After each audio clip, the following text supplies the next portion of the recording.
Comment devenir Batman? Je pense que c'est une question que chaque homme s'est déjà posée au moins une fois dans sa vie. Bien évidemment, ça reste de la science-fiction, mais on va voir comment faire concrètement pour te rapprocher un maximum du personnage qu'est Bruce Wayne et Batman. On va d'abord s'attarder au personnage fictif, l'homme chauve-souris. À partir de maintenant, qu'est-ce que tu dois mettre en place pour lui ressembler un maximum? Premièrement, tu vas te rendre sur AliExpress et acheter exactement le même déguisement. Tu enfiles ton déguisement et tu sors de chez toi entre minuit et 6h du matin afin de mettre une branlée à tous les criminels et toutes les racailles pour leur montrer qui est le patron de la ville. Non les gars, bien évidemment je rigole, on va s'attarder uniquement sur les choses qui sont possibles et réalisables dans la vraie vie. J'ai pas envie que tu aies des problèmes avec la justice ou alors qu'il t'arrive des galères parce que t'as regardé ma vidéo. Allez, trêve de plaisanterie et on commence avec la première partie qui est l'entraînement. Quand il ne poursuit pas les criminels, il a deux choses principales à faire.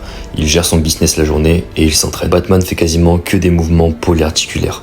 Des tractions, des pompes, du squat, du développé couché et d'autres variantes. Il ne fait pas beaucoup d'isolation. Il se concentre sur des mouvements qui sollicitent beaucoup de groupes musculaires afin de travailler sa force, sa puissance, son explosivité pour être le plus efficace en combat. Il ne s'entraîne pas comme un bodybuilder, mais comme un véritable athlète. Sa préparation physique est très simple. Pousser, tirer, grimper et se battre. Ce qui le rend si fort, c'est sa polyvalence. Il va utiliser plein de méthodes d'entraînement différentes afin d'être le plus complet possible. Il va utiliser des mouvements issus du crossfit, de la force athlétique, de la calisthénie, de la gymnastique, du streetlifting.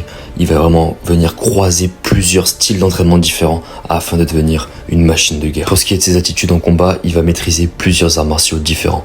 Il est aussi fort avec une arme que sans arme, en striking ou en grappling, face à un ou plusieurs adversaires. Batman est ultra complet. Il est capable de gérer n'importe quelle situation. Si tu veux te rapprocher un maximum de ses attitudes physiques, tu vas devoir appliquer les choses suivantes. Ne reste pas marié à une seule méthode d'entraînement. Ne fais pas que de la musculation classique, que de la force athlétique, que du poids du corps. Non, il va falloir que tu combines différentes méthodes d'entraînement afin d'en tirer un maximum de résultats et d'être le plus complet possible. Tu vas mélanger l'entraînement d'un combattant avec celui d'un gymnaste, l'entraînement d'un sprinter avec celui d'un powerlifter, parce que tu vas être le plus rapide, le plus fort, le plus endurant, le plus puissant possible. Tu veux la vitesse d'un sprinter avec la puissance d'un haltérophile. Tu veux le timing, l'explosivité et la précision d'un lutteur, mais également le contrôle d'un gymnaste. Essaye d'acquérir un maximum de compétences physiques à ton arsenal. Essaye d'apprendre tous les mouvements fonctionnels qui vont te permettre de devenir un surhomme. Ne laisse aucun sport t'échapper. Tu dois être fort en striking, fort en grappling, être une machine au poids du corps, une machine en course à pied, être endurant, être rapide, souple, mobile, flexible, fort, puissant et explosif. Car Batman, lui, a toutes ses qualités. Maintenant, parlons un petit peu plus du personnage de Bruce Wayne, celui qui vit la journée. Premièrement, tu dois avoir une bonne situation financière. Je t'apprends rien, mais Bruce Wayne est millionnaire. Il touche pas le RSA ni le SMIC. Il ne gratte pas non plus les allocations. Le mec a un business, une entreprise. Il fait de la caillasse. Alors si tu veux lui ressembler, sors-toi les doigts, lance quelque chose, un business, une start-up, une entreprise, peu importe. Mais c'est certainement pas avec tes 1200 boules par mois que tu vas avoir un lifestyle similaire à celui de Bruce Wayne. Ce mec a du charisme, ce mec a un statut. Il a de l'aura. Il sait parler, il sait comment se comporter en public. Il est relativement beau gosse, il fait attention à lui. Il fait attention à l'image qu'il renvoie. De ton côté, travaille sur ton éloquence, travaille sur ton charisme. Mais ça, tu ne vas pas l'apprendre en lisant un bouquin ou en regardant une énième vidéo YouTube. C'est l'expérience et le vécu qui vont t'apprendre tous ces skills. Tu veux développer une compétence, tu dois la pratiquer. Arrête de t'enfermer dans la théorie et va expérimenter dans la vraie vie. Tu veux être plus charismatique ? Apprends à parler à des inconnus.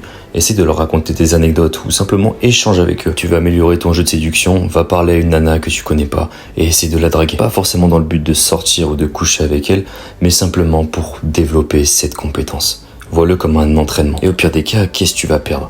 La fille sera pas intéressée et elle va se barrer.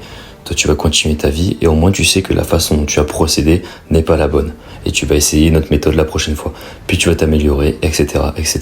Donc mon pote, oublie que t'as aucune chance et fonce. Voilà, on a un petit peu vu dans cette vidéo tout ce qui est possible d'appliquer dans la vraie vie. Si déjà tu arrives à devenir une machine en sport, un homme d'affaires, un businessman la journée, et en plus de ça un mec extrêmement charismatique, beau gosse et séducteur, ça sera déjà très bien mec. Si tu veux transformer ton physique et tes performances, clique sur le lien dans la description afin d'accéder à ton pack de 3 e-books. Un sur la préparation physique, un sur l'entraînement minimaliste au poids du corps et un dernier sur l'alimentation. Allez, sinon on se dit à la prochaine pour une nouvelle vidéo.